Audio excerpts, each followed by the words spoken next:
पार्थाय प्रतिबोधितं भगवता नारायणेन स्वयं व्यासेन ग्रथितं पुराणमुनिना मध्ये महाभारतम् अद्वैतामृतवर्षिणीं भगवती अष्टादशाध्यायिनी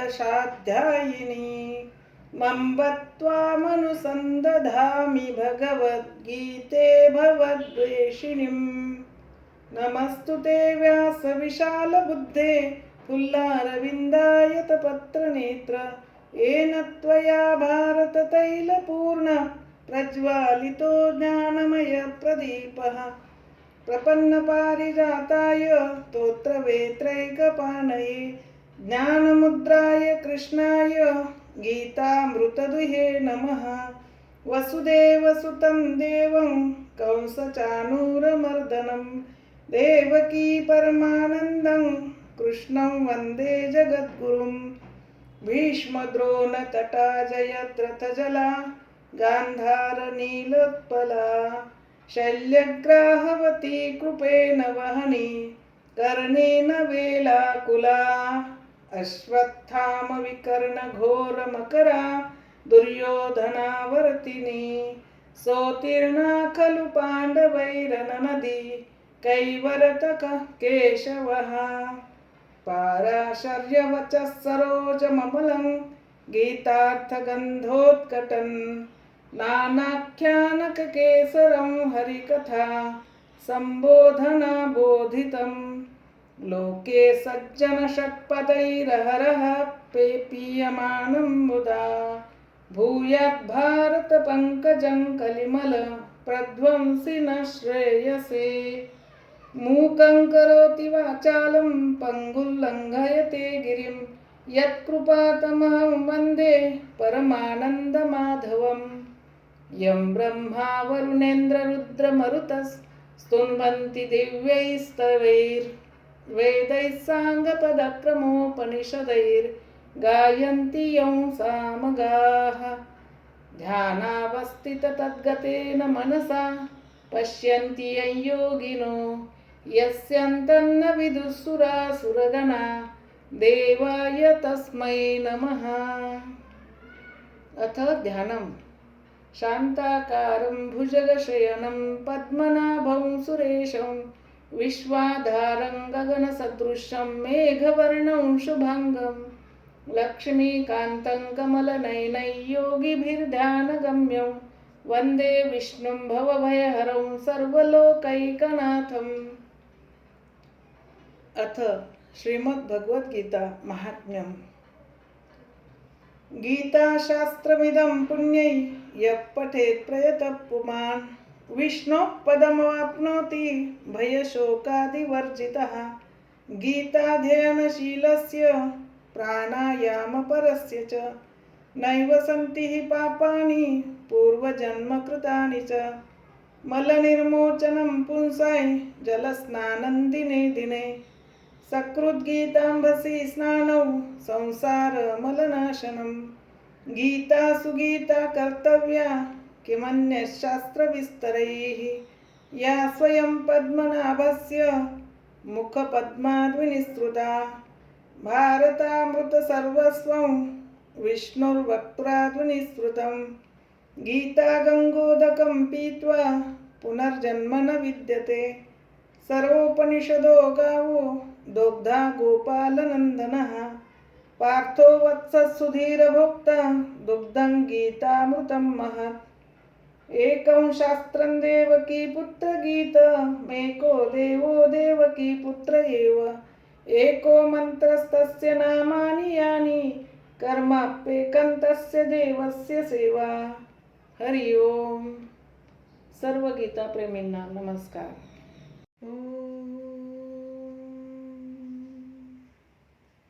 श्री परमात्मने नमः। श्रीमद्भगवद्गीता अथ प्रथमोऽध्यायः। धृतराष्ट्र उवाच धर्मक्षेत्रे कुरुक्षेत्रे समवेतायुयुत्सवः मामकः पांडवश्चैव किमकुर्वत संजय. धृतराष्ट्राने विचारले, हे संजया, धर्मभूमी अशा कुरुक्षेत्रावर युद्धासाठी एकत्र जमलेल्या माझ्या पुत्रांनी आणि पांडूच्या पुत्रांनी काय केले? अज्ञानरूपी धृतराष्ट्र आणि संयमरूपी संजय. अज्ञान हे मनाच्या अंतरंगात वसत असते. या अज्ञानात मन गुरफटले जाते. धृतराष्ट्र हा जन्मांध आहे, परंतु संयमरूपी संजयाच्या माध्यमातून तो कुरुक्षेत्रावरील घडामोडी पाहू शकत आहे, ऐकू शकत आहे. त्याला निश्चित माहीत आहे की परमात्मा हेच एकमेव सत्य आहे. परंतु त्याचा मोहरूपी पुत्र दुर्योधन जोपर्यंत जिवंत आहे तोपर्यंत त्याचे लक्ष कौरवांवर म्हणजेच पर्यायाने विकारांवर केंद्रित आहे. धर्म हे एक पवित्र क्षेत्र आहे. जेव्हा हृदयरूपी देशात दैवी संपत्तीचा प्रभाव असतो तेव्हा हे शरीर धर्मक्षेत्र बनते, आणि जेव्हा येथे आसुरी संपत्तीचा प्रभाव असतो तेव्हा तेच शरीर कुरुक्षेत्र बनते. कुरु म्हणजे करा, हा शब्द आदेशात्मक आहे. श्रीकृष्ण म्हणतात, प्रकृतीतून निर्माण होणाऱ्या त्रिगुणांनी प्रवृत्त होऊन मनुष्य कर्म करीत असतो. तो क्षणमात्रही कर्माशिवाय राहू शकत नाही. ते गुण त्याच्याकडून कर्म करवून घेत असतात. तो झोपलेला असला तरी त्याचे कर्म चालूच असते. अर्थात ते कर्म म्हणजे शरीर निरोगी ठेवण्याचा तो एक प्रकारचा आहारच आहे. हे तिन्ही गुण मनुष्याला देवापासून शूद्र किड्यापर्यंत देहबद्ध करीत असतात. जोपर्यंत प्रकृती व प्राकृतीपासून उत्पन्न होणारे तिन्ही गुण अस्तित्वात आहेत तोपर्यंत कुरु म्हणजे करा चालूच राहील. व म्हणून जन्ममृत्यूचे क्षेत्र, विकारांचे क्षेत्र हे कुरुक्षेत्र आहे व परमश्रेष्ठ परमात्म्यात प्रवेश देणारे, विलीन करणारे पुण्यशील प्रवृत्तींचे क्षेत्र म्हणजे धर्मक्षेत्र आहे. पुरातत्ववेत्ते पंजाब, काशी, प्रयाग, मध्य प्रदेश तसेच इतरही अनेक ठिकाणी कुरुक्षेत्राचा शोध घेत आहेत. परंतु गीताकार श्रीकृष्णाने स्वतःच हे युद्ध कोठे झाले ते सांगितले आहे. इदं शरीर कौन्तेय क्षेत्रमित्यभिधीयते. हे अर्जुना, हे शरीर हेच क्षेत्र आहे, आणि जो हे जाणतो, त्याची मर्यादा समजतो, तो क्षेत्रज्ञ आहे. पुढे त्यांनी या क्षेत्राची व्याप्ती सांगितली आहे. त्यात 10 इंद्रिये, मन, बुद्धी, अहंकार, 5 विकार आणि त्रिगुणांचे वर्णन केले आहे. शरीर हेच क्षेत्र आहे, एक आखाडा आहे. त्यात परस्परांशी झुंजणाऱ्या झगडणाऱ्या 2 प्रवृत्ती आहेत. एक दैवी संपत्ती व दुसरी आसुरी संपत्ती. पांडवरूपी सत्प्रवृत्ती व कौरवरूपी असत दुष्ट प्रवृत्ती. अनुभवी महापुरुषाला शरण गेल्यानंतर या दोन्ही प्रवृत्तींमधील संघर्ष संपुष्टात येतो. हा क्षेत्र व क्षेत्रज्ञामधील संघर्ष आहे, आणि हाच वास्तविक लढा आहे, युद्ध आहे. विश्वयुद्धांनी इतिहासाची पाने भरून गेलेली आहेत, परंतु त्या युद्धात विजयी झालेल्या पक्षाला सुद्धा शाश्वत विजय मिळू शकला नाही. जय पराजय हे बदल असतात. प्रकृतीचे संपूर्णपणे शमन करून तात्पुरते प्रकृतीच्या पलीकडे असणाऱ्या सत्तेचे दर्शन घेणे, ज्ञान मिळवणे व त्यात प्रवेश करणे हा वास्तविक विजय आहे. हा एक असा विजय आहे की ज्याच्यानंतर कधीही हार नाही, पराजय नाही. हीच खरी मुक्ती आहे की जिला जन्ममृत्यूचे बंधन नाही. या प्रकारे अज्ञानाने प्रभावित असणारे प्रत्येक मन संयमाच्या द्वारे क्षेत्र व क्षेत्रज्ञ यांच्या युद्धात काय झाले हे जाणू शकते. अर्थात संयम जेवढा जागृत होईल त्याच प्रमाणात त्या व्यक्तीला दृष्टी प्राप्त होईल. संजय उवाच दृष्ट्वा तु पांडवानीकं व्यूढं दुर्योधनस्तदा आचार्यमुपसंगम्य राजा वचनमब्रवीत. संजय म्हणाला, पांडवांचे सैन्य व्यूहरचनेने उभे राहिलेले पाहताच राजा दुर्योधन द्रोणाचार्यांजवळ जाऊन असे म्हणाला, द्वैतभावाचे आचरण म्हणजेच द्रोणाचार्य. जेव्हा परमात्म्यापासून आम्ही अलग झालो आहोत, वेगळे झालो आहोत याची जाणीव होते, हेच द्वैतभावाचे ज्ञान होय. तेव्हा त्या भगवंताच्या प्राप्तीची तळमळ, अभिलाषा मनात निर्माण होते. त्यामुळे गुरुची आवश्यकता वाटून आम्ही गुरुचा शोध घेऊ लागतो.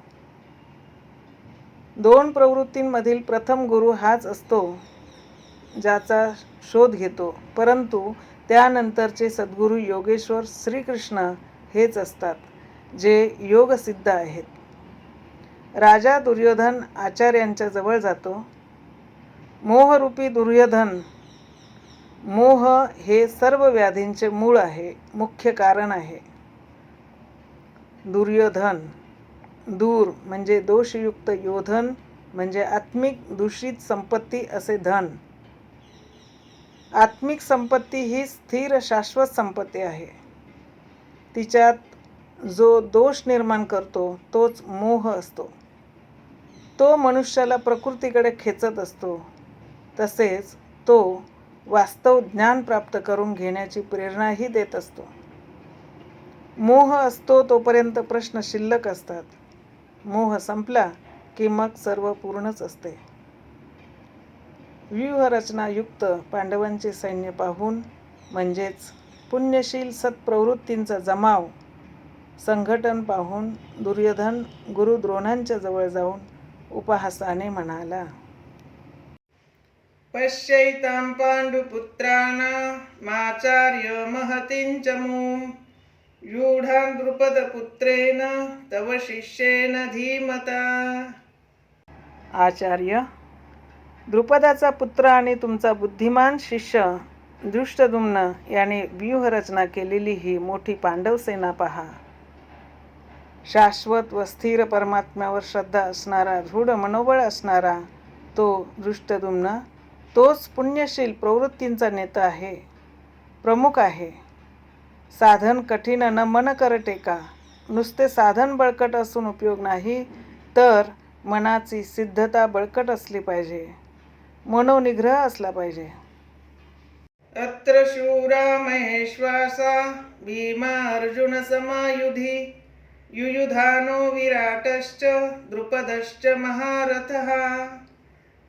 या सेनेत महेश्वासा, महान अशा ईश्वराच्या ठिकाणी आश्रय देणारे भावरूपी भीम, अनुरागरूपी अर्जुनासारखे अनेक शूरवीर, जसे सात्विकतारूपी सात्यकी, चराचरात सर्वत्र ईश्वर भरून राहिलेला असे ईश्वराचे विराटत्व सुचवणारा विराट, तसेच अचल स्थिर स्थितीचे द्योतक असा महारथी राजा द्रुपद.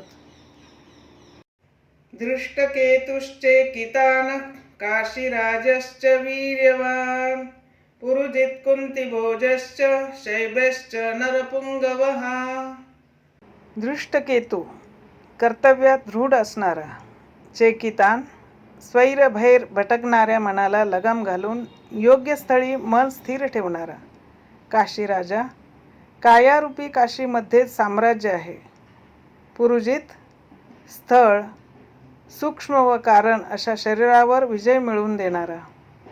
कुंतीभोज, कर्तव्याच्या साह्याने मृत्यूलोकावर विजय मिळवणारा. सर्व मनुष्यांमध्ये श्रेष्ठ.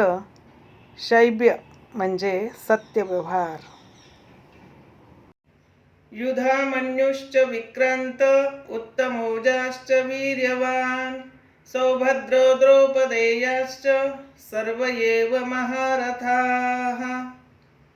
युद्धाला आवश्यक मनोधारणा असणारा पराक्रमी युधामन्यू, ज्याच्याजवळ उत्तम प्रकारचे ओज आहे, तेज आहे असा उत्तमौजा, भक्कम आधार पाठबळ मिळाले की मन निर्भय बनते.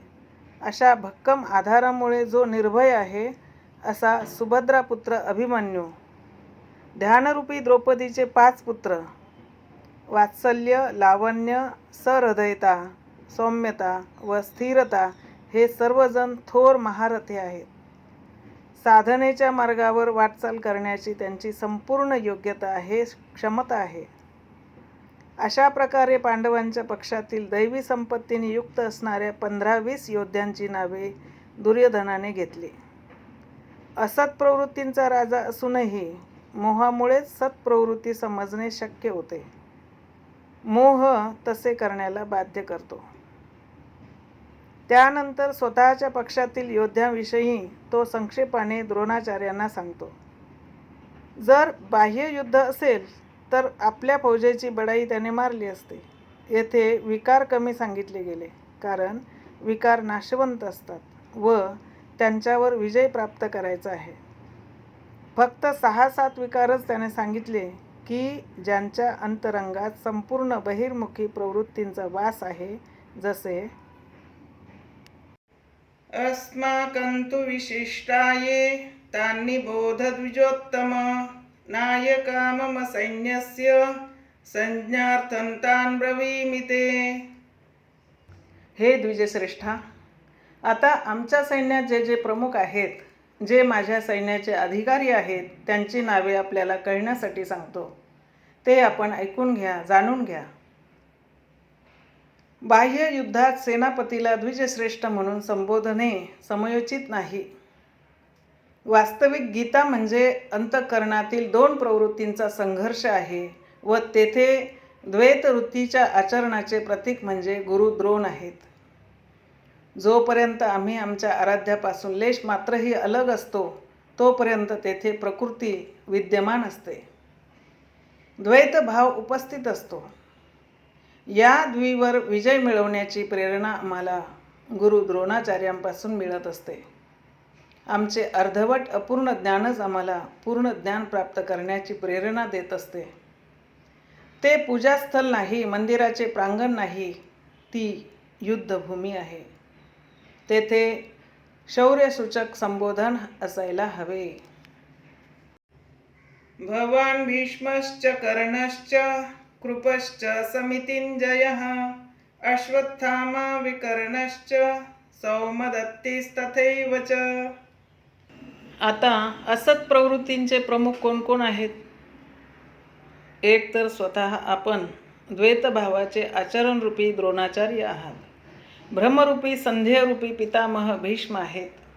भ्रम हे या विकारांचे उद्गमस्थान आहे आणि अंतापर्यंत तो जिवंत राहत असतो, म्हणून तो पितामह आहे. सर्व सेना मरून गेली तरी हा जिवंत होता. शरशय्येवर निश्चेतन अवस्थेत पडून होता, पण तरीही तो जिवंत होता. म्हणून भीष्म हा भ्रमरूप आहे. याप्रमाणेच असत कर्मरूपी कर्ण व संग्रामात सदैव विजयी होणारे कृपाचार्य आमच्या पक्षात आहेत. साधनेच्या अवस्थेत साधकाकडून घडणाऱ्या कृपेचे आचरण म्हणजे कृपाचार्य होय. परमेश्वर कनवाळू आहे, तो कृपेचे धाम आहे. त्याच्या प्राप्तीनंतर संतांचे स्वरूपही असेच कनवाळू बनते.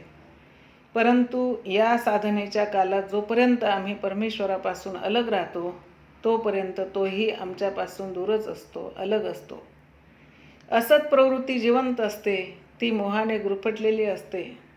अशा परिस्थितीत साधक जर कनवाळूपणाने वागला तर तो नष्ट होऊन जातो. सीतेने दया दाखवली, त्यामुळे तिला काही काळ लंकेत राहून प्रायश्चित्त करावे लागले. विश्वामित्र क्षणभर दयाद्र बनले, त्यामुळे त्यांना पतित व्हावे लागले. समाधी अवस्थेतून बाहेर आल्यावर सिद्धी प्रकट होतात.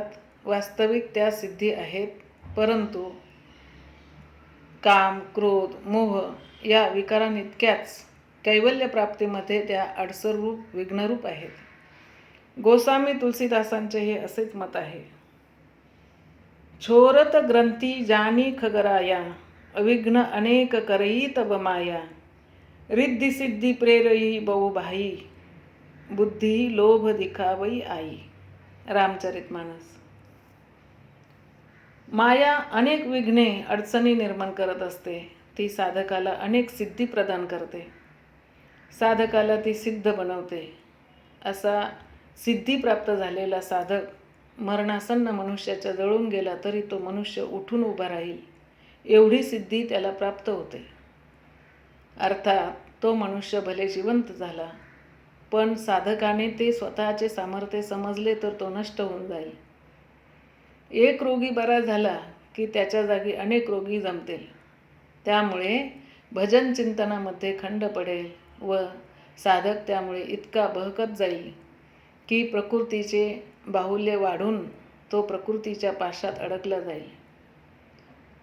जर लक्ष दूर असेल आणि जर साधकाने कृपाळूपणा केला तर त्याच्या त्या कृपेच्या आचरणामुळे समितिंजय म्हणजे संग्रामात सदैव विजयी होणारी अशा सर्व सेनेवर तो विजय मिळवू शकेल. व म्हणूनच जोपर्यंत लक्ष्यपूर्ती होत नाही तोपर्यंत साधकाने अत्यंत सतर्क राहिले पाहिजे. दया बिनु संत कसाई, दया करी तो आफत आई. परंतु अपूर्ण अवस्थेत ही दया म्हणजे ज्याचे दमन करण्यास अशक्य अशा असत प्रवृत्तींच्या दुर्धर्ष योद्ध्यासारखे आहे. या प्रकारे आपल्या पक्षात आसक्तिरूपी अश्वत्थामा आहे, विकल्परूपी विकर्ण आहे व भ्रममयी श्वासासारखा असणारा भूरिश्रव आहे. हे सर्व बहिर्मुखी प्रवाहाचे मुख्य अधिकारी आहेत. अन्ये च बहवः शूरा मदर्थे त्यक्तजीविताः नानाशस्त्रप्रहरणाः सर्वे युद्धविशारदाः. माझ्यासाठी जीवावर उदार झालेले अनेक प्रकारच्या शस्त्रांनी सज्ज व युद्धात कुशल असणारे पुष्कळ वीर येथे युद्धासाठी सिद्ध झालेले आहेत. ते सर्व माझ्यासाठी आपले प्राण द्यायलाही तयार आहेत. अर्थात ते निश्चितपणे किती आहेत हे सांगता येणार नाही. आता कोणती सेना कोणामुळे सुरक्षित आहे यावर दुर्योधन म्हणतो, अपर्याप्तं तदस्माकं बलं भीष्माभिरक्षितं पर्याप्तं त्विदमेतेषां बलं भीमाभिरक्षितं. भीष्माने रक्षण केलेली आमची सेना अफाट सेना असून ती अजिंक्य आहे. तर भीमाने रक्षण केलेली पांडवांची सेना जिंकण्यास सोपी असून ती पर्याप्त म्हणजे मोजकी आहे. येथे पर्याप्त व अपर्याप्त हे क्लिष्ट दुर्बोध शब्द दुर्योधनाच्या मनातील शंका संदेह व्यक्त करीत आहेत. आता ज्यांच्यावर कौरवांची भिस्त आहे ते पितामह भीष्म म्हणजे कोणती सत्ता आहे, तसेच ज्याच्यावर पांडव अवलंबून आहेत तो भीम म्हणजे कोणती सत्ता आहे हे पाहायचे आहे. यानंतर दुर्योधन सेनेला सूचना देताना सांगत आहे,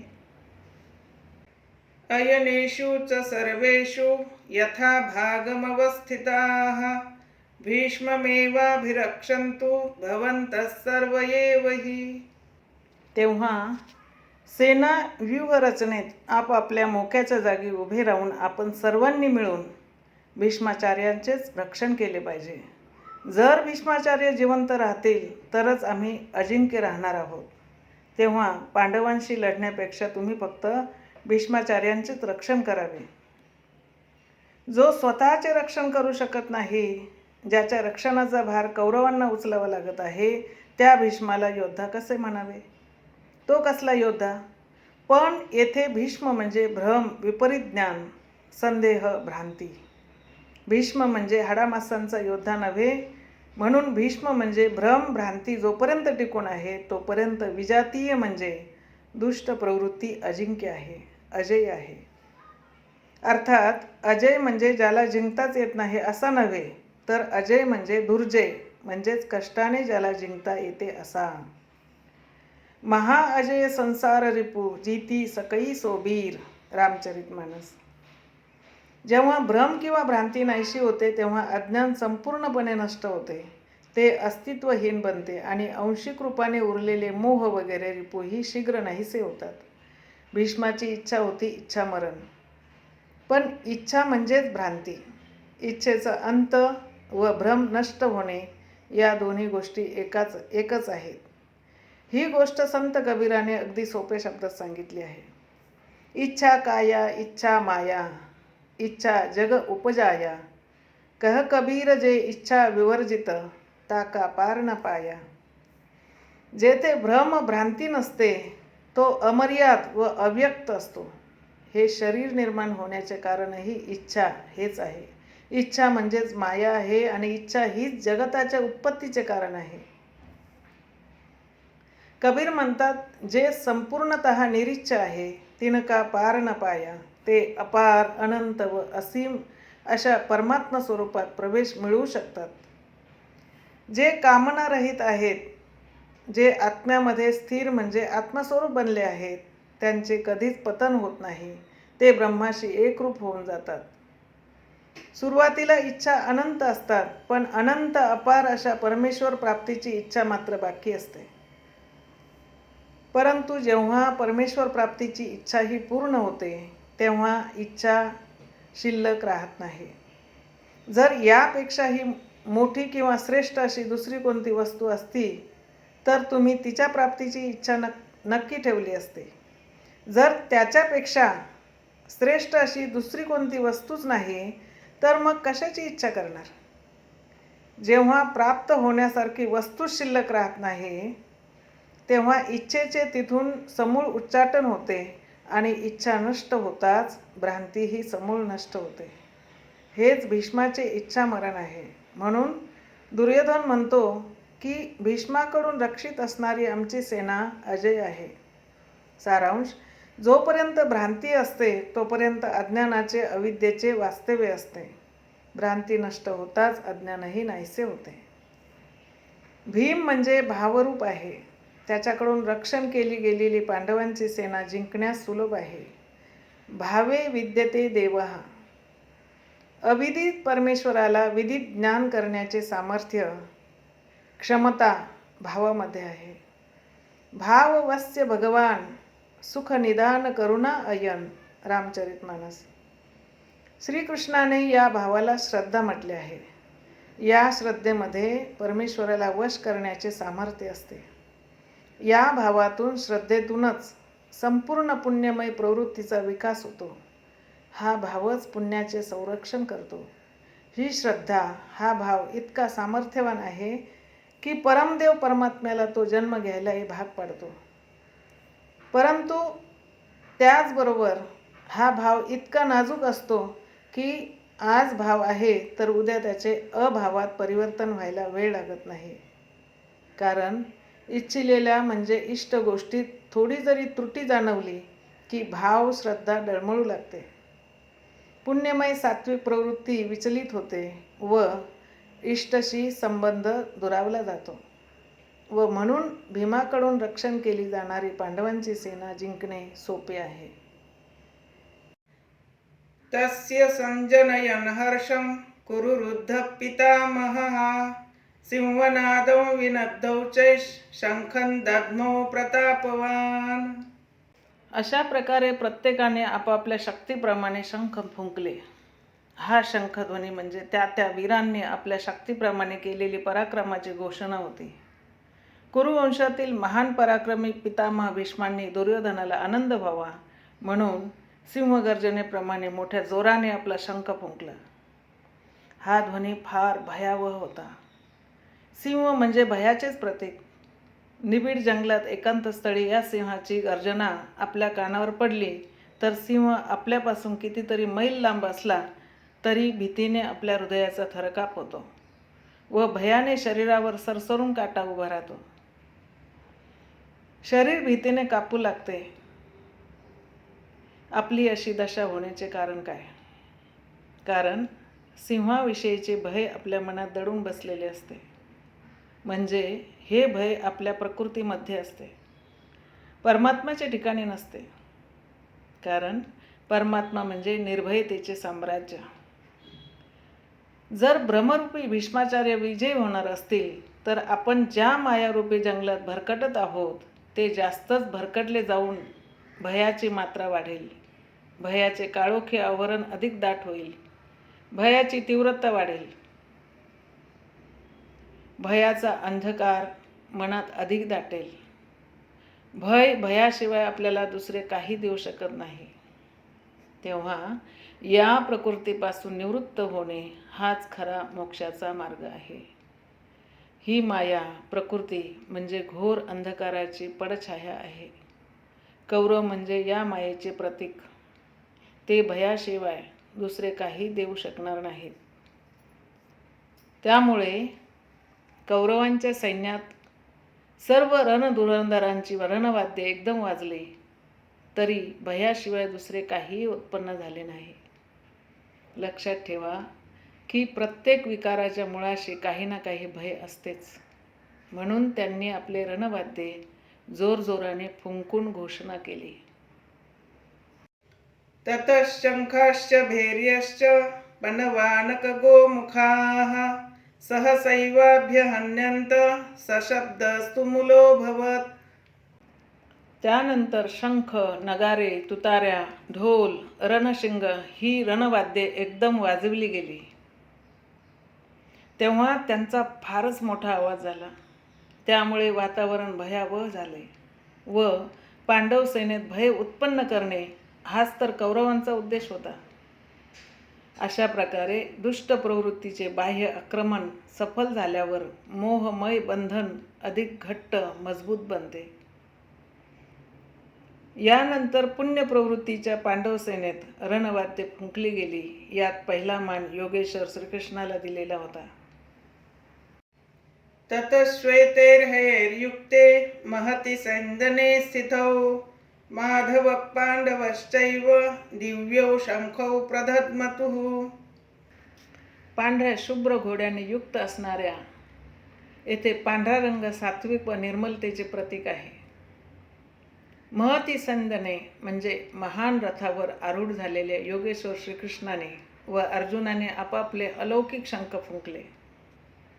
येथे अलौकिक या शब्दाचा अर्थ आहे सर्व लोकांमध्ये श्रेष्ठ. मृत्यूलोक, देवलोक, ब्रह्मलोक व जेथे जेथे जन्ममृत्यूचे भय आहे त्या सर्व लोकांपेक्षा श्रेष्ठ अशी पारलौकिक व पारमार्थिक स्थिती प्रदान करणे हा योगेश्वर कृष्णाच्या घोषध्वनीचा अर्थ आहे. ह्या योगेश्वराचा रथ सोन्या चांदीचा किंवा लाकडाचा नाही तर तो रथ अलौकिक आहे.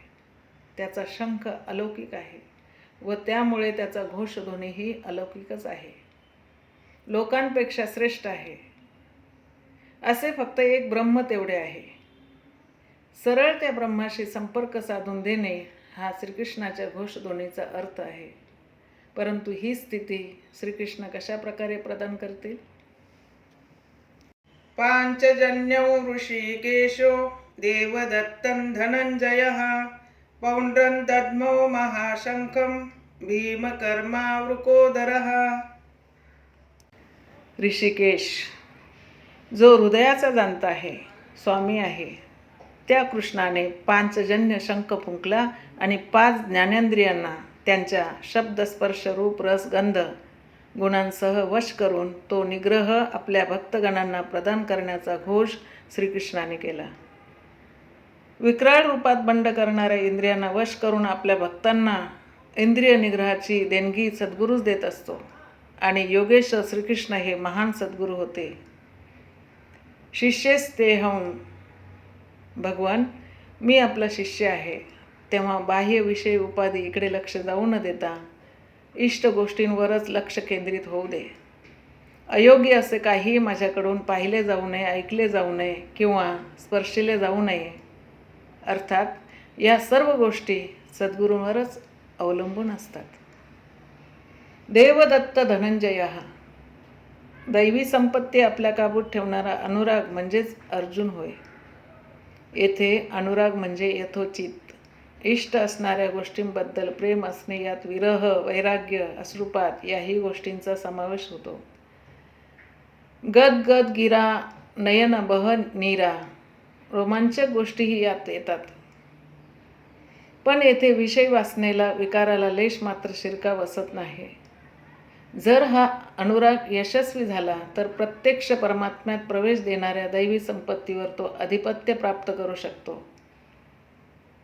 याचेच दुसरे नाव धनंजय आहे. धन म्हणजे दौलत, संपत्ती. यामुळे शरीराचा उदरनिर्वाह व इतर गरजा पूर्ण होत असतात. पण या बाह्य संपत्तीचा आत्म्याशी काहीही संबंध नसतो. या संपत्तीपेक्षा आत्मिक संपत्ती हीच खरी स्वतःची संपत्ती आहे. बृहदारण्य उपनिषदात याज्ञवल्क्याने मैत्रेयीला समजवताना हेच सांगितले की पृथ्वीचे स्वामित्व जवळ असले तरी त्यामुळे अमृतत्वाची प्राप्ती होऊ शकत नाही. ते प्राप्त करण्यासाठी आत्मिक संपत्तीच जवळ असणे आवश्यक आहे. तोच त्यावर एकमेव उपाय आहे. यानंतर भयावह अचाट कर्म करणाऱ्या भीमाने पौंड्र म्हणजे प्रीती नावाचा महाशंख फुंकला. प्रीती म्हणजेच भाव, प्रेम. त्याचा उद्गम व निवास हृदय असते. म्हणूनच भीमाला रुकोदर असे म्हणतात. हे प्रेम हा भाव लहान मुलात दिसून येतो, परंतु वस्तुतः ते प्रेम आपल्या हृदयात असते. ते मुलांमध्ये फक्त प्रकट होत असते. हा भाव अगाध आहे, सामर्थ्यवान आहे. त्याने म्हणजे भावरूपी भीमाने पौंड्र प्रीती नावाचा महाशंख फुंकला. हा भाव महान आहे, बलवान आहे, सामर्थ्यवान आहे, पण प्रेमाचे माध्यम असले तरच. अनंत विजयं राजा कुंतीपुत्रो युधिष्ठिरः नकुलः सहदेवश्च सुघोष मणिपुष्पकौ. कुंतीपुत्र राजा युधिष्ठिराने अनंत विजय नावाचा शंख फुंकला. महाभारतात कुंती हे कर्तव्याचे प्रतीक आहे, तर युधिष्ठिर हे धर्माचे प्रतीक आहे. धर्म जर स्थिर व सुदृढ ठेवला तरच अनंत विजय अनंत परमात्म्याची स्थिती प्राप्त करून देईल. जो युद्धामध्ये स्थिर असतो, निश्चल असतो, त्याला युधिष्ठिर म्हणतात. जो प्रकृती पुरुष, क्षेत्रज्ञ यांच्या संघर्षामध्ये स्थिर राहू शकतो, जो महाभयंकर दुःखानेही विचलित होत नाही, असा स्थितप्रज्ञच एक दिवस अनंत अविनाशी अशा परमतत्व परमेश्वरावर विजय मिळवू शकतो. नियमरूपी नकुलने सुघोष नावाचा शंख फुंकला. येथे नकुल हा आचार परंपरेचे नियम पाळण्यात अत्यंत काटेकोर होता व म्हणून त्याला नियम असे म्हटले आहे. जेव्हा जो नियम भव्य होईल, उन्नत होईल, म्हणजे शुद्ध आचार विचार वाढतील, तेव्हा अशुभ अमंगल नष्ट होत जाईल व मंगलकारक, कल्याणकारक, शुभकारक स्थिती प्राप्त होईल. नंतर सत्संगरूपी सहदेवाने मणिपुष्पक नावाचा शंख फुंकला. विद्वानांनी प्रत्येक श्वासाला बहुमूल्य रत्न असे म्हटले आहे. हीरा जैसी श्वासा बातों में बीती जाए. आता येथे सत्संग व बहुमूल्य श्वास याचा काय संबंध आहे? त्यासाठी सत्संगाचे स्वरूप समजावून घ्यायला हवे. सत्संग दोन प्रकारचे असतात. एक, सत्पुरुषांच्या सान्निध्यात बसून त्यांचे अमृतवाणी श्रवण करणे, हा झाला बाह्य सत्संग. पण दुसरा सत्संग हा आंतरिक असतो. भगवान श्रीकृष्णांच्या मते आत्मा हेच एकमेव सनातन सत्य आहे. तेव्हा सर्व प्रकारांनी बाजूंनी इंद्रियांचे नियमन करून जर मन आत्म्याच्या संगतीत राहील, आत्म्याच्या ठिकाणी रत होईल, तेव्हा तो खरा वास्तविक सत्संग होतो. सतत ध्यान, चिंतन, चित्ताची एकाग्रता याचा सतत सराव, अभ्यास केल्याने हाच सत्संग साधला जातो. या सनातन सत्याच्या सान्निध्यात मन जसजसे अधिक रममाण होईल, रत होईल, तसतसे प्रत्येक श्वासावरही नियंत्रण ठेवणे शक्य होईल व मग मनासहित इंद्रियाचा विरोध होऊ शकेल. ज्या दिवशी मन संपूर्ण इंद्रिय निग्रह करू शकेल, त्या दिवशी त्याला सनातन तत्वाची प्राप्ती होईल. त्यानंतर एखाद्या वाद्याच्या सुराप्रमाणे चित्ताचा सूर वाद्याच्या सुरात मिसळून जाईल व हाच खरा सत्संग ठरेल. या अर्थाने सहदेवाला सत्संग रूप असे म्हटले आहे. बाह्य रत्न कठीण आहे, परंतु श्वासरूपी रत्न फुलापेक्षाही कोमल आहे. फूल तर विकसित झाल्यानंतर किंवा देठापासून तुटल्यावर कोमेजून जाते, परंतु मनुष्य पुढचा श्वास घ्यायला जिवंत राहू शकेल की नाही याची शाश्वती नाही. परंतु आंतरिक सत्संग सफल झाला तर मात्र प्रत्येक श्वासावर नियंत्रण ठेवून परम लक्ष्याची प्राप्ती करून घेता येते. पांडवांचे हेच लक्ष आहे. त्या व्यतिरिक्त दुसरे ध्येय लक्ष त्यांना नाही. परंतु प्रत्येक साधन निर्मलतेच्या मार्गात काही ना काहीतरी अंतर निर्माण करत असते. काश्यश्च परमेश्वास शिखंडी च महारथः धृष्टद्युम्नो विराटश्च सात्यकीश्च पराजितः. महाधनुर्धारी काशीचा राजा, पराक्रमी शिखंडी, धृष्टद्युम्न, विराट व अजिंक्य असा सात्यकी यांनी आपापले शंख फुंकले. हा शब्दशः अर्थ झाला तरी ध्वन्यार्थ वेगळाच आहे. कायारूपी काशी. मनुष्य मनासहित सर्व इंद्रियांचा निग्रह करून कायेमध्येच केंद्रित करीत असतो. तेव्हा तो परमेश्वासस परमेशाच्या अंतःकरणात प्रविष्ट होतो. परमेश्वराच्या अंतःकरणात प्रवेश देणारी सक्षम शरीर काया हीच काशी आहे. शरीरात परमश्रेष्ठ ईश्वराचा निवास असतो. परमेश्वास म्हणजे श्रेष्ठ धनुर्धर असा नाही, परंतु परम अधिक ईश अधिक वास असा आहे. शिखा व सूत्राचा जानव्याचा त्याग म्हणजे शिखंडी. आजकाल लोक मुंडन करतात, जानवे काढून टाकतात व अग्नी पेटवणे सोडून देतात व मग स्वतःला संन्यासी समजतात. या गोष्टी न करणे म्हणजे संन्यास. पण तसे होऊ शकत नाही, कारण शिखा ही ध्येयाचे प्रतीक आहे. जे प्राप्त करायचे त्या लक्ष्याचे प्रतीक आहे व जानवे संस्काराचे प्रतीक आहे. जोपर्यंत परमेश्वराला प्राप्त करणे बाकी आहे तोपर्यंत मनुष्य कशाचा व कसा त्याग करू शकणार? मग संन्यास तरी कसला? अजून तर पथिकाची मार्गक्रमणा सुरू आहे. जेव्हा प्राप्तव्य प्राप्त होईल, मागे चिकटलेला संस्काराचा दोर कापला जाईल, तेव्हा भ्रम पूर्णपणे नष्ट होईल व म्हणून शिखंडीच भ्रमरूपी भीष्माचा नाश करणारा आहे. शिखंडी म्हणजे चिंतनाच्या मार्गातील महारथी आहे. धृष्टद्युम्न दृढ आणि अचल स्थिर मनाचे प्रतीक म्हणजे धृष्टद्युम्न होय. विराट सर्वत्र भरून राहिलेल्या विराट ईश्वराला पाहण्यासाठी लागणाऱ्या दैवी संपदेच्या गुणांनी युक्त असणारा असा योद्धा म्हणजे विराट होय. सात्यकी सात्यकी म्हणजे सात्विकता होय.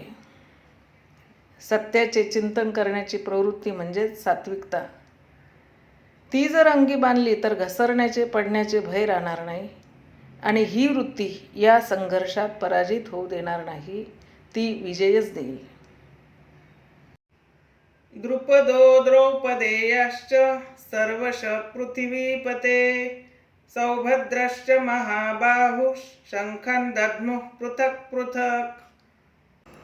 अचल स्थिर पददायक म्हणजे द्रुपद आणि सहृदयता, वात्सल्य, लावण्य, सौम्यता इत्यादींमध्ये श्रेष्ठ व महापराक्रमी असणारे द्रौपदीचे 5 पुत्र व महाबाहू अभिमन्यू या सर्वांनी आपापले शंख फुंकले. महाबाहू हे कार्यक्षेत्राचे प्रतीक आहेत. जेव्हा मन भयरहित होते तेव्हा त्याचे सामर्थ्य खूप वाढत असते. हे राजन, या सर्वांनी आपापले शंख फुंकले. या प्रत्येकाने काही ना काही ठरवलेले आहे, तेव्हा त्याचे पालन करणे आवश्यक आहे व म्हणून तर त्या सर्वांची येथे नावे सांगितली आहे. याशिवाय काही गोष्टी मनबुद्धीच्या पलीकडे असतात. परमेश्वर स्वतःच अंतःकरणात एकीकडे स्वतः दृष्टी बनून आत्म्यासमोर उभे राहतात आणि निर्णय घेतात आणि स्वतःचीच ओळख करून देतात. सघोषोधार्तराष्ट्राणां हृदयानि व्यदारयत् नभश्च पृथ्वीं चैव तुमुलो व्यनुनादयन्. आकाश व पृथ्वी दणाणून सोडणाऱ्या आवाजाने धृतराष्ट्रपुत्रांची हृदये विदीर्ण झाली. मात्र श्रीकृष्ण आपला पाठीराखा आहे या आत्मविश्वासामुळे पांडवांची सेना किंचितही भ्याली नाही. उलट कुरुक्षेत्रावर पांचजन्याच्या घोषामुळे, दैवी शक्तीवरील अधिपत्यामुळे, अनंतावर मिळवलेल्या विजयामुळे तेथे अशुभ नष्ट होऊ लागले आणि आसुरी संपदा, बहिर्मुखी प्रवृत्ती विदीर्ण झाल्या. त्यांचे सामर्थ्य क्षीण होऊ लागले. सर्वत्र सफलता प्राप्त होऊ लागताच मोहमयी प्रवृत्ती नेहमी शांत होतात, नाहीशा होतात. अथ व्यवस्थितान् दृष्ट्वा धार्तराष्ट्रान् कपिध्वजः प्रवृत्ते शस्त्रसम्पाते धनुरुद्यम्य पाण्डवः ऋषिकेशं तदा वाक्यमिदमाह महीपते. अर्जुन उवाच सेनयोरुभयोर्मध्ये रथं स्थापयमेच्युत. संयमरूपी संजयाने अज्ञानाने झाकळून गेलेल्या धृतराष्ट्राच्या मनाला समजावले की हे राजन, अर्जुनाच्या ध्वजावर वैराग्यरूपी हनुमान विराजले आहेत. येथे कपिध्वज म्हणजे ध्वज चंचल असतो म्हणून त्याला कपिध्वज म्हटलेले नाही. येथे ध्वजावर आरूढ झालेला कपी म्हणजे साधेसुधे सामान्य वानर नाही, ते स्वयं हनुमान आहेत. नरोत्तम श्रीरामाचे सेवक वानरोत्तम आहेत. ते मूर्तिमंत वैराग्य आहेत, ज्यांनी मान अपमान यांचे हनन केले आहे. राम मान निरादर आदरही. प्रकृतीमध्ये उपलब्ध असणाऱ्या वस्तूंचा, विषयांचा, विकारांचा त्याग म्हणजेच येथे वैराग्यरूपी ध्वजा म्हटले आहे.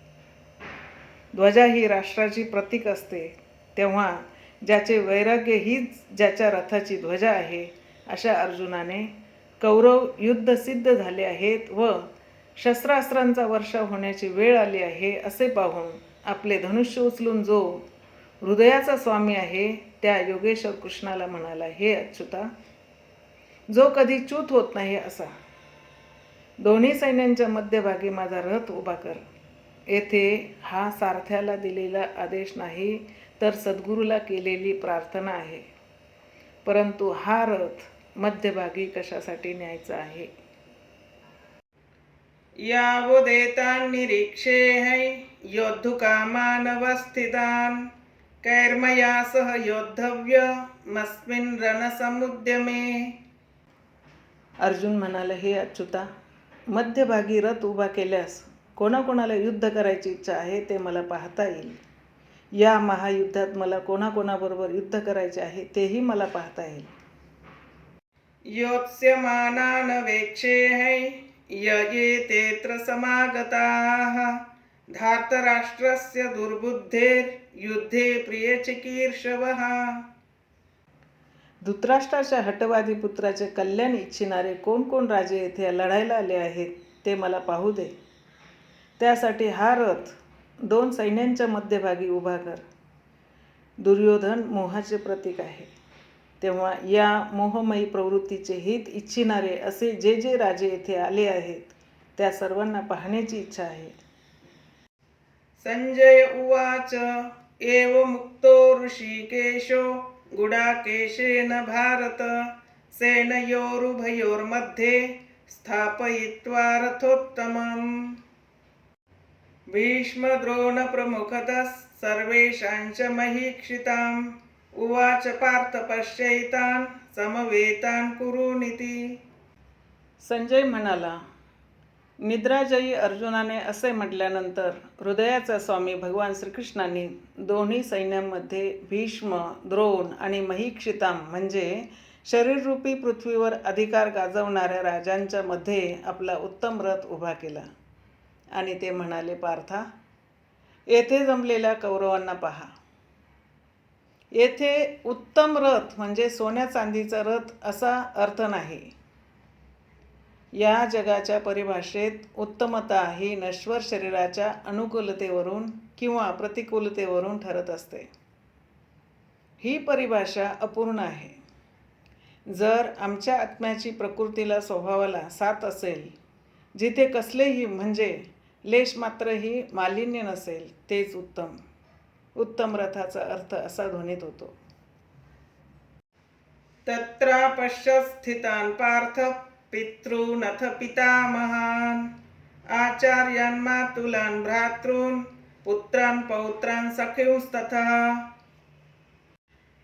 श्वशुरान् सुहृदश्चैव सेनयोरुभयोरपि तान् समीक्ष्य स कौन्तेय सर्वान् बन्धूनवस्थितान्.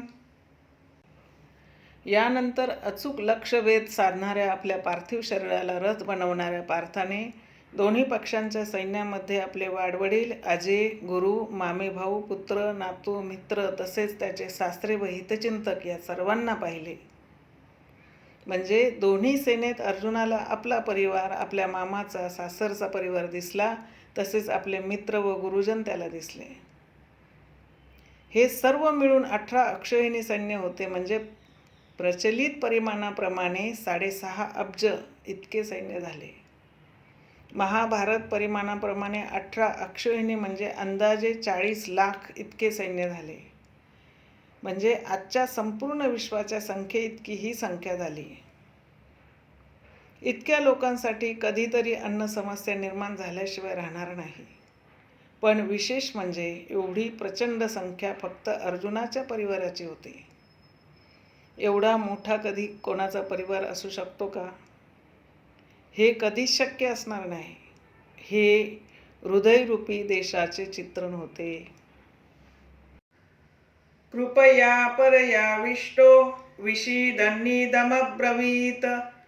अर्जुन उवाच दृष्ट्वेमं सजनं कृष्ण युयुत्सुं समुपस्थितम्. जेव्हा कुंतीपुत्र अर्जुनाने त्या साऱ्या बांधवांना, स्वजनांना पाहिले, तेव्हा करुणेने अत्यंत व्याकुळ होऊन शोक करू लागला. कारण हा सगळा आपलाच परिवार आहे. त्यांना मारून टाकण्याच्या कल्पनेने तो अत्यंत व्याकुळ झाला व म्हणाला, सीदन्ति मम गात्राणि मुखञ्च परिशुष्यति वेपथुश्च शरीरे मे रोमहर्षश्च जायते. हे कृष्णा, ह्या युद्धात लढण्याच्या इच्छेने आलेल्या माझ्या आप्तस्वजनांना व मित्रांना पाहून माझ्या शरीराचे अवयव गळून जात आहेत. तोंडाला कोरड पडत आहेत. शरीराला कंप सुटला आहे व माझ्या अंगावर रोमांच उभे राहत आहेत. इतकेच नव्हे तर गांडीवं स्रंसते हस्तात् त्वच्चैव परिदह्यते न च शक्नोम्यवस्थातुं भ्रमतीव च मे मनः. माझे गांडीव धनुष्य माझ्या हातातून गळू लागले आहे. शरीराचा फार दाह होत आहे. एवढा महारथी पराक्रमी अर्जुन, पण स्वजनांशी लढण्याच्या कल्पनेने तो गलित गात्र झाला. व्याकुळ झाल्याने त्याचे शरीर तापू लागले. विषादाने तो कापू लागला. त्याचे मन भ्रमल्यासारखे होऊ लागले. तो विव्हळ होऊन श्रीकृष्णाला म्हणाला, आता उभे राहण्याचेही सामर्थ्य माझ्यात नाही. माझ्या डोळ्यापुढे काळोख पसरत आहे. काही पाहण्याची सामर्थ्य माझ्यात नाही. निमित्तानि च पश्यामि विपरीतानि केशव न च श्रेयोनुपश्यामि हत्वा स्वजनमाहवे. हे कृष्णा, या युद्धाची लक्षणे चांगली दिसत नाहीत. मला तर सगळी विपरीत चिन्हे दिसत आहेत. या युद्धात स्वजनांना मारून कोणतेही कल्याण होणार नाही, हेही मला स्पष्ट दिसत आहे. अरे, कुळाचा नाश करून कोणाचे कधी कल्याण होते का? न कांक्षे विजयं कृष्ण न च राज्यं सुखानि च किन्नो राज्येन गोविंद किं भोगैर्जीवितेन वा. संपूर्ण परिवार रणांगणावर उभा आहे. त्याला मारून विजय मिळवणे व विजय मिळवलेल्या राज्याचे सुख भोगणे ही गोष्ट अर्जुनाला रुचेना. असे लांछित सुख त्याला नको होते व म्हणून तो श्रीकृष्णाला म्हणाला, हे कृष्णा, मला असा विजय नको आहे. तसेच असे रक्तलांछित राज्य, भोग किंवा असे हे जीवनही मला नको आहे. असले राज्य व सुख प्राप्त करण्यात काय अर्थ आहे? याचे कारण स्पष्ट करताना अर्जुन म्हणतो, येषामर्थे कांक्षितन्नो राज्यं भोगाः सुखानि च त इमेव स्थिता युद्धे प्राणं त्यक्त्वा धनानि च. ज्यांच्यासाठी आम्ही राज्य, उपभोग व सुखे यांची इच्छा करायची, तेच हे आप्त स्वकीय आपल्या जीविताची आशा सोडून युद्धासाठी सिद्ध होऊन या रणांगणावर उभे राहिले आहेत. आम्हाला राज्य हवे होते, सुख, उपभोग, संपत्तीही आम्हाला हवी होती, पण ते सर्व आमच्या आप्त स्वजन व मित्रांसह हवे होते. त्यांच्यासह ते भोगण्याची इच्छा होती, परंतु ते सर्व आपल्या जीविताची आशा सोडून येथे आले आहेत. तेव्हा आता मला असे राज्य, उपभोग, सुख, संपत्ती काही नको आहे. हे सर्व त्यांच्यासाठी व त्यांच्यामुळे प्रिय आहे. तेच जर राहणार नसतील तर सुखभोगाचे व राज्याचे प्रयोजन काय? आम्हाला ते नको आहे. जोपर्यंत आप्त स्वजन व मित्र असतात तोपर्यंत मनुष्याच्या इच्छा, वासना तीव्र असतात. आपले वैभव त्यांना दाखवण्याची, त्यांच्यापेक्षा वरचढ होण्याची, त्यांच्याकडून वाहवा मिळवण्याची इच्छा असते. त्यामुळे त्यांच्याशिवाय वैभवाचा उपभोग घेणे हे मानवी मनाला पटत नाही. अहो, झोपडीत राहणारा मनुष्य आपल्या स्वजनांना मारून विश्वाचे साम्राज्य स्वीकारणार नाही. अर्जुन येथे हेच सांगत आहे की आम्हाला उपभोग प्रिय आहे, विजय हवा आहे, परंतु ज्यांच्यासाठी हे सर्व हवे आहे तेच जर जिवंत राहणार नसतील तर त्या सुखवैभवाचे काय प्रयोजन? कारण या युद्धात ज्यांना मारायचे आहे ते लोक कोण आहेत ते पहा. आचार्या पितरः पुत्रास्तथैव च पितामहाः मातुला श्वशुरा पौत्रा शाला संबंधिनस्तथा. ह्या युद्धात गुरु, वडील, पुत्र, आजे, मामा, सासरे, नातू, मेहुणे असे अनेक नातलग येथे उपस्थित आहेत. एतान् न हन्तुमिच्छामि घ्नतोऽपि मधुसूदन अपि त्रैलोक्यराज्यस्य हेतोः किन्नु मही कृते. हे मधुसूदना, मला जरी कोणी त्रैलोक्याचे राज्य देऊ केले तरी मला ठार मारण्याची इच्छा करणाऱ्या या लोकांना मी मारू इच्छित नाही. मग या पृथ्वीची काय कथा? रणांगणावर उभ्या असणाऱ्या 18 अक्षयिणी सैन्यात अर्जुनाला आपले सर्व स्वकीयच दिसले. वास्तविक अर्जुन म्हणजे करुणा. करुणेने ओथंबलेल्या प्रत्येक भक्तापुढे उपासनेच्या प्रारंभी हीच समस्या उभी असते. त्यांना वाटते की भजन, पूजन, उपासना, आराधना करून परमेश्वराची प्राप्ती करून घ्यावी, परंतु एखाद्या अनुभवी सद्गुरूच्या सहवासात किंवा त्याच्या मार्गदर्शनाखाली उपासना करणाऱ्या भक्ताला जेव्हा क्षेत्र व क्षेत्रज्ञ यांच्यातील संघर्षाचे स्वरूप समजते व मग आपल्याला खरे कोणाशी लढायचे आहे हे समजते, तेव्हा तो हताश होतो. त्याला असे वाटत असते की पित्याकडील परिवार, सासूरवाडीचा परिवार, मामाकडील परिवार, इतर सुहृद, मित्र व गुरुजन यांच्यासह राहावे, सर्वांनी सुखी असावे, त्यांची नीट व्यवस्था ठेवावी व ते करत असतानाच परमेश्वराची उपासना करून त्याचीही प्राप्ती करून घ्यावी. परंतु जेव्हा त्याला समजते की परमेश्वराची आराधना करण्यासाठी प्रथम सर्व आप्तांनाच सोडावे लागते, प्रथम त्यांच्याविषयी असणाऱ्या प्रेमाचाच त्याग करावा लागतो, तेव्हा तो व्याकुळ होतो. पूज्य महाराज श्री म्हणायचे, साधू होणे व मृत्यू पावणे या दोन्ही गोष्टी एकच आहेत. त्याच्यासाठी जगात कोणीही जिवंत नसते व कोणी जिवंत असले तर तो मोह, आसक्ती असते. या मोहावर व आसक्तीवर विजय मिळवणे हाच साधूचा खरा विजय असतो. या मोहाचा, आसक्तीचा प्रसार म्हणजे आयुष्य असते. अन्यथा आयुष्यात आमचे काय आहे? तुलसीदास कह चिद विलास जग, बुझत बुझत बुझे. मनाचा प्रसार म्हणजेच हे जगत आहे.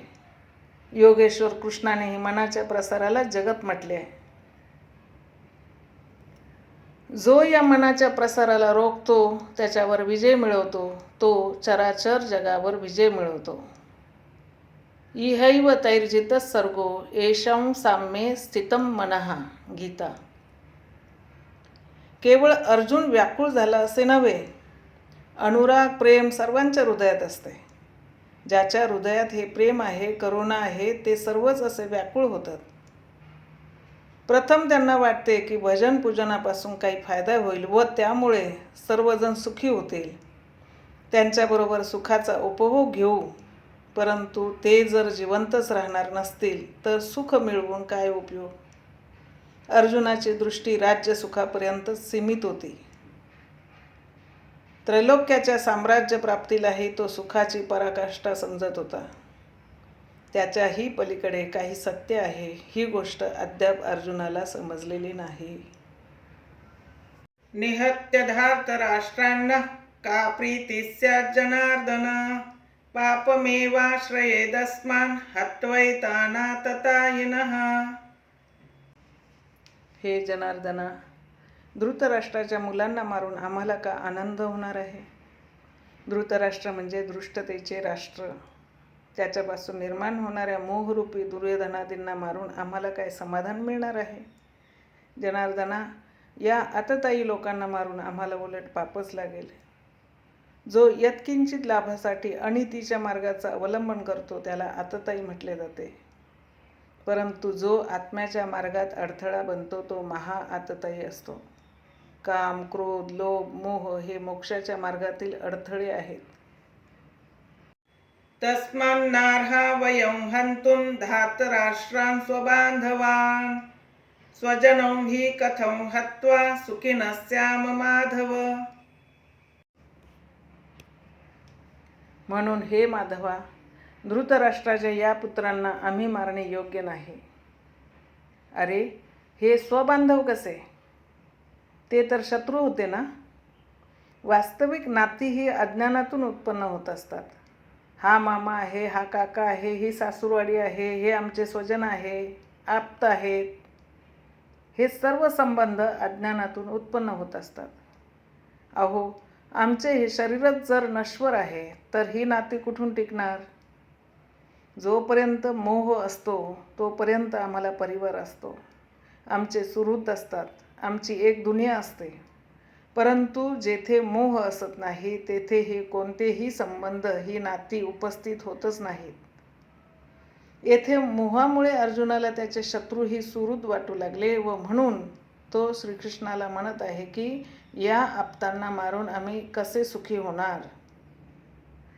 जर हे अज्ञान आणि मोह नष्ट झाला तर कुटुंबाचे अस्तित्वच राहणार नाही. अर्थात हे अज्ञानच ज्ञानाचे प्रेरक बनत असते. भर्तृहरी, तुलसीदास इत्यादी अनेक महानुभावांना वैराग्याची प्रेरणा त्यांच्या पत्नीपासून मिळाली आहे. तर कोणी सावत्र आईच्या वागण्यामुळे खिन्न होऊन वैराग्याचा मार्ग पत्करला आहे असे आपल्याला दिसून येते. यद्यप्येते न पश्यन्ति लोभोपहत चेतसः कुलक्षयकृतं दोषं मित्रद्रोहे च पातकम्. हे जनार्दना, लोभामुळे ज्यांचे चित्त भ्रष्ट झाले आहे अशा या लोकांना कुलनाश केल्याने लागणारे पाप दिसत नाही. ते जाणून घेण्याची त्यांच्यात कुवत नाही. परंतु कथं न ज्ञेयमस्माभिः पापादस्मान्निवर्तितुं कुलक्षयकृतं दोषं प्रपश्यद्भिर्जनार्दन. हे जनार्दना, मित्रद्रोह करणे किंवा कुलनाश करणे हे महापाप आहे हे आम्हाला समजत असताना या विचारापासून आम्हाला परावृत्त व्हायला नको का. श्रीकृष्णा, मी हे पाप करत आहे असे नाही, तर आपणही चुकत आहात. येथे अर्जुनाने भगवान श्रीकृष्णावरही दोषारोप केले आहे. येथे तो स्वतःला श्रीकृष्णाच्या बरोबरीचा समजत आहे. प्रत्येक नवीन साधक जेव्हा सद्गुरूला शरण जातो तेव्हा तो स्वतःला सद्गुरूच्या बरोबरीचा समजतो. ज्ञानामध्ये आपण आपल्या गुरूच्या समान आहोत असे त्याला वाटते. म्हणून येथे अर्जुन म्हणतो की त्या लोकांना जरी ही गोष्ट समजली नाही तरी तुम्ही आम्ही तर ही गोष्ट जाणत आहोत.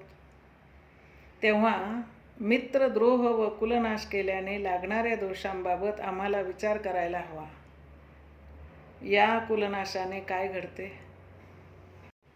कुलक्षये प्रणश्यन्ति कुलधर्माः सनातनाः धर्मे नष्टे कुलं कृष्ण मधर्मोऽभिभवत्युत. कुलाचा क्षय झाला की परंपरागत कुलधर्म नष्ट होतात. येथे अर्जुन परंपरागत कुलधर्म व कुलाचार यांनाच सनातन धर्म समजत होता. जेव्हा धर्म नष्ट होतो तेव्हा संपूर्ण कुलावर अधर्माचा पगडा बसतो. संपूर्ण कुळ पापाखाली चिरडले जाते.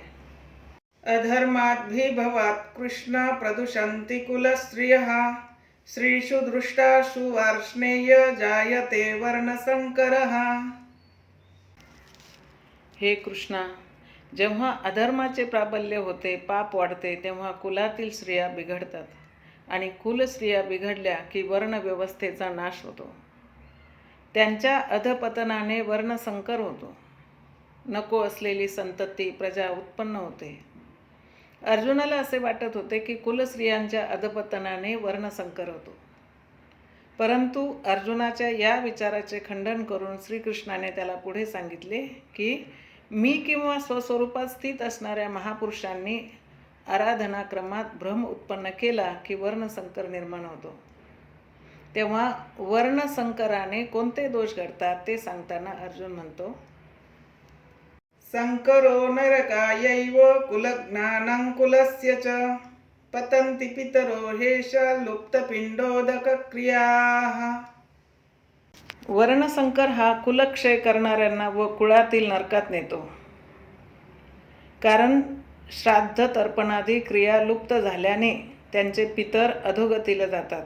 या वर्णसंकरामुळे वर्तमान पिढीचे अधपतन होते. त्यांचे पूर्वजही अधोगतीला जातात व भावी पिढीचेही असेच अधपतन होत असते. इतकेच नाही तर दोषैरेते कुलज्ञानं वर्णसंकरकारकैः उत्साद्यन्ते जातिधर्मः कुलधर्माश्च शाश्वताः. कुळक्षय करणाऱ्यांच्या ह्या वर्णसंकरकारक दोषांनी जातीधर्म व शाश्वत परंपरागत कुलधर्म उद्ध्वस्त होतात. अर्जुनाला असे वाटत होते की कुलधर्म हा सनातन धर्म आहे. कुलधर्म शाश्वत आहे. परंतु श्रीकृष्णाने त्याच्या या विचारांचे खंडन करून त्याला सांगितले की आत्मा हाच सनातन शाश्वत धर्म आहे. वास्तविक या सनातन धर्माचे ज्ञान होण्यापूर्वी मनुष्य धर्माच्या नावावर एखाद्या रूढीला धर्म समजतो. अर्जुनाला यामुळेच कुलधर्मच हा सनातन धर्म वाटला. परंतु कुलधर्म म्हणजे श्रीकृष्णाच्या मते एक रूढी आहे. उत्सन्न कुलधर्माणां मनुष्याणां जनार्दन नरके नियतं वासो भवतीत्यनुशुश्रुम. हे जनार्दना, ज्या लोकांचे कुलधर्म नष्ट झाले आहेत त्यांना नरकवास प्राप्त होतो असे ऐकले आहे. त्यांचा केवळ कुलधर्मच नष्ट होत नाही तर शाश्वत सनातन धर्म नष्ट होत असतो. जेव्हा धर्मच नष्ट होतो तेव्हा धर्म नष्ट करणाऱ्या लोकांना अनंत कालापर्यंत नरकवास भोगावा लागतो असे ऐकले आहे. अर्थात पाहिले नाही, केवळ ऐकले आहे. अहो बत महत्पापं कर्तुं व्यवसिता वयं यद्राज्यसुखलोभेन हन्तुं स्वजनमुद्यताः. अहो, आम्ही बुद्धिमान असूनही केवढे महत्पाप करण्यास उद्युक्त झालो आहोत. राज्याच्या व सुखाच्या लोभाने आम्ही स्वजनांना मारण्यास सिद्ध झालो आहोत. येथे अर्जुन स्वतःला बुद्धिमान ज्ञानी समजत आहे. प्रथम प्रत्येक साधक स्वतःला असे ज्ञानीच समजत असतो. महात्मा बुद्ध म्हणतात, जेव्हा मनुष्याचे ज्ञान अधुरे अर्धवट असते तेव्हा तो स्वतःला महान ज्ञानी समजत असतो. परंतु जेव्हा तो खरे ज्ञान प्राप्त करू लागतो तेव्हा तो स्वतःला महामूर्ख समजू लागतो. याप्रमाणे येथे अर्जुन स्वतःला ज्ञानी समजत आहे.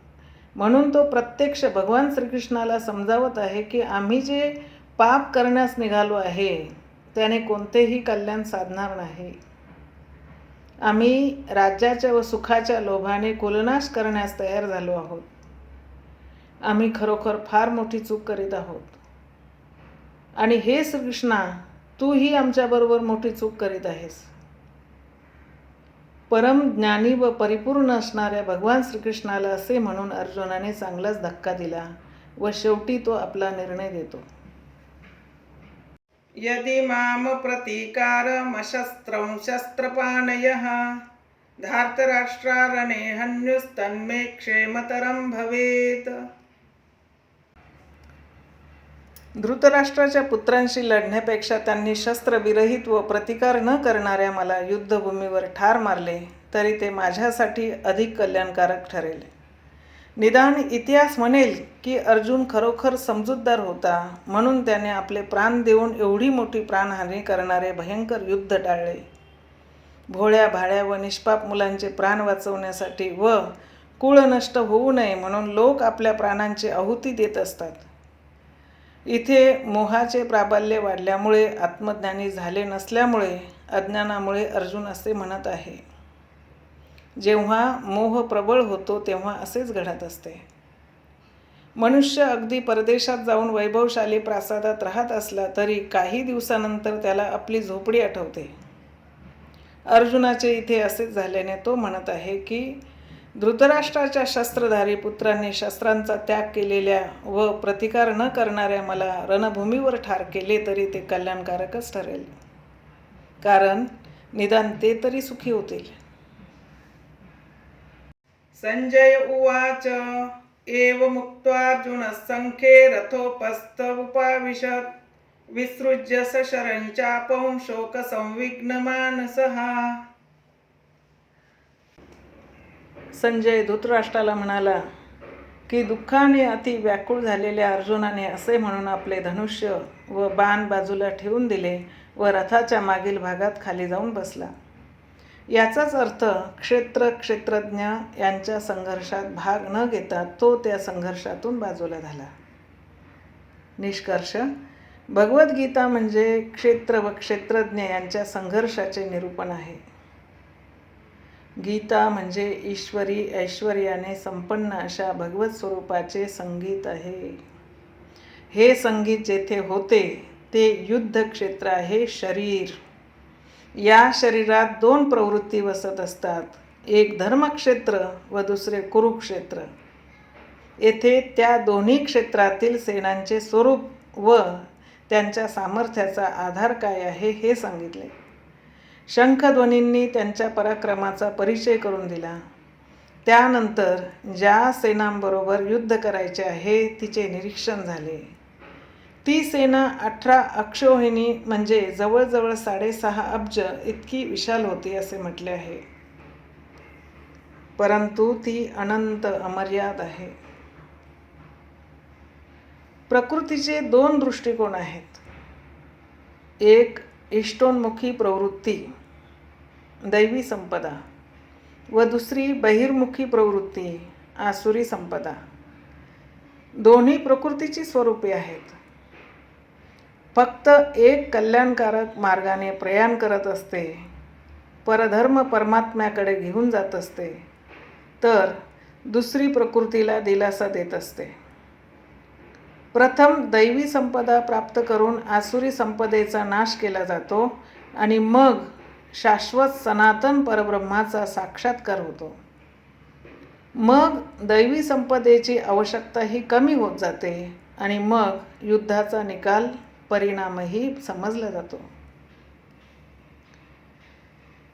अर्जुन जेव्हा सैन्याचे निरीक्षण करतो तेव्हा ज्यांना मारायचे आहे तो सगळा आपला परिवार आहे, आप्त मित्र स्वजन आहे असे त्याला दिसते. जेवढा आपला संबंध तेवढेच आपले जग असे प्रत्येकाला वाटत असते. इथे अर्जुनालाही तसेच वाटले आहे. दयाशीलतेच्या पहिल्या टप्प्यात पारिवारिक मूड अडसर रूप बाधक ठरत असतो. परंतु जेव्हा साधकाला समजते की या मधुर संबंधानेच भयंकर विच्छेद होणार आहे, आपण त्यांना जसे समजतो तसे ते संबंध मधुर नाहीत, तेव्हा साधक घाबराघोबरा होतो. त्याला प्रथम स्वजनासक्तीला मारणे अयोग्य, अनिष्ट वाटते व म्हणून तो प्रचलित रूढीमध्येच आपल्या संरक्षणाचा उपाय शोधू लागतो. इथे अर्जुनाने असेच केले आहे. येथे तो म्हणतो, कुलधर्म हाच सनातन शाश्वत धर्म आहे. या युद्धामुळे हा सनातन धर्म नष्ट होईल. कुळातील स्त्रियांचे अधपतन होईल, त्यातून वर्णसंकर होईल व त्यामुळे संपूर्ण कुळात व कुळक्षयी लोकांना अनंत कालापर्यंत नरकवास भोगावा लागेल. म्हणून आपल्या सनातन धर्माचे रक्षण करण्यासाठी येथे अर्जुन व्याकुळ झाला आहे. तो श्रीकृष्णाला विचारतो की आम्ही लोक बुद्धिमान व विवेकी असताना आम्ही हे महापाप का करावे. अर्थात त्याच्या मते श्रीकृष्णही हे पाप करायला सिद्ध झाले आहेत. तेव्हा नरकवासाकडे नेणाऱ्या पापातून स्वतःचा बचाव करण्यासाठी तो म्हणतो, मी हे युद्ध करू शकणार नाही. असे म्हणून तो रथाच्या मागील बाजूस खाली बसला. म्हणजेच क्षेत्रज्ञ यांच्यातील संघर्षामधून त्याने माघार घेतली. हरिः ओम तत्सदिति श्रीमहाभारते शतसाहस्र्यायां संहितायां वैयासिक्यां भीष्मपर्वणि श्रीमद्भगवद्गीतासु उपनिषत्सु ब्रह्मविद्यायां योगशास्त्रे श्रीकृष्णार्जुनसंवादे अर्जुनविषादयोगो नाम प्रथमोऽध्यायः. श्रीकृष्णार्पणमस्तु. शुभं भवतु.